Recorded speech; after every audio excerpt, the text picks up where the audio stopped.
Di suatu desa, hiduplah seorang pemuda yang bernama Andi. Andi adalah seorang pemuda yang hidup miskin di sebuah desa terpencil.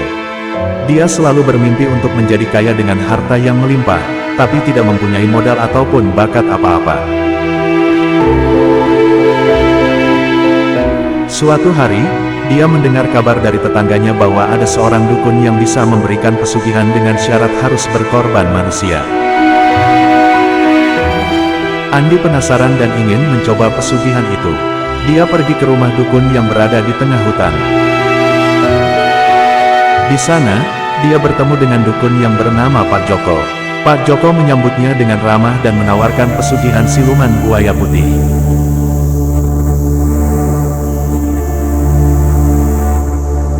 Dia bilang, pesugihan ini bisa membuat Andi kaya raya dalam sekejap, tapi dia harus membawa seorang wanita cantik yang dicintainya sebagai korban. Andi setuju dengan syarat itu. Dia berpikir, dia bisa mencari wanita cantik di kota dan membawanya ke sini tanpa ada yang tahu. Dia pun pulang ke rumah dan mempersiapkan segala sesuatunya.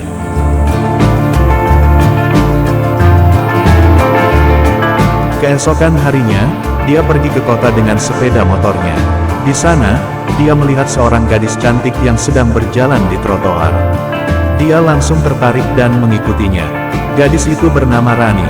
Dia adalah seorang mahasiswi yang sedang kuliah di kota. Dia tidak tahu bahwa Andi mengikutinya.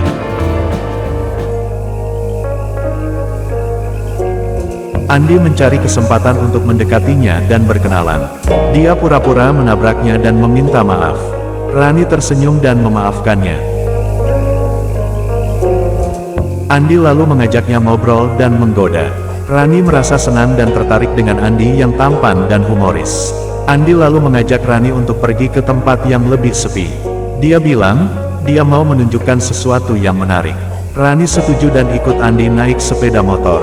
Andi membawa Rani ke arah hutan.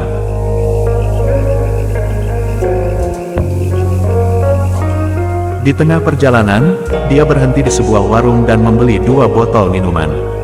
Dia memberikan 1 botol kepada Rani dan menyuruhnya minum.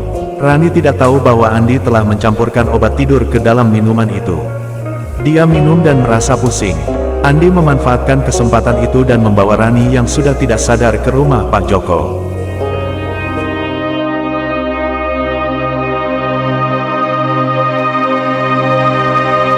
Di rumah Pak Joko, Andi menyerahkan Rani kepada dukun itu. Pak Joko memuji Andi dan mengatakan bahwa dia telah memilih korban yang sempurna. Dia lalu membawa Rani ke sebuah ruangan yang gelap. Di sana, ada sebuah kolam yang berisi air keruh. Pak Joko melepas pakaian Rani dan melemparkannya ke dalam kolam. Dia bilang, di dalam kolam itu ada siluman buaya putih yang akan memakan Rani dan memberikan kekayaan kepada Andi.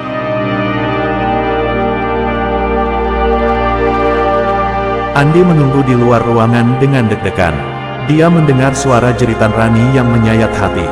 Dia merasa bersalah dan takut, tapi dia juga berharap agar pesugihan itu berhasil. Setelah beberapa menit, suara jeritan Rani berhenti. Pak Joko keluar dari ruangan dengan membawa sebuah tas. Dia memberikan tas itu kepada Andi dan mengatakan bahwa di dalamnya ada uang, emas, dan permata. Dia bilang, Andi sudah menjadi kaya dan bisa melakukan apa saja yang dia mau. Andi membuka tas itu dan melihat isinya. Dia terkejut dan senang. Dia tidak percaya bahwa dia sudah menjadi kaya. Dia berterima kasih kepada Pak Joko dan bergegas pergi dari sana. Dia ingin segera menikmati hidup barunya. Dia tidak peduli dengan nasib Rani yang sudah mati.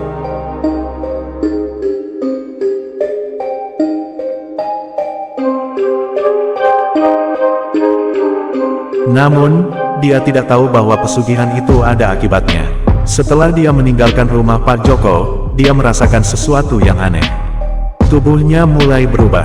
Kulitnya menjadi bersisik, giginya menjadi tajam, matanya menjadi merah, dan ekornya menjadi panjang.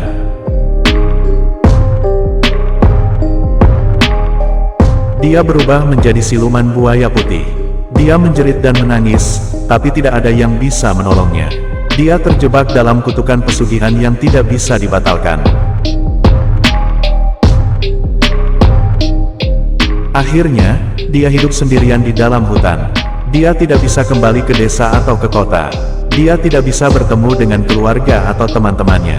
Dia tidak bisa menikmati kekayaannya. Dia hanya bisa menyesali perbuatannya yang bodoh dan rakus. Dia menyadari bahwa dia telah menukar hidupnya dengan sesuatu yang tidak berharga. Dia telah menjadi korban pesugihan siluman buaya putih.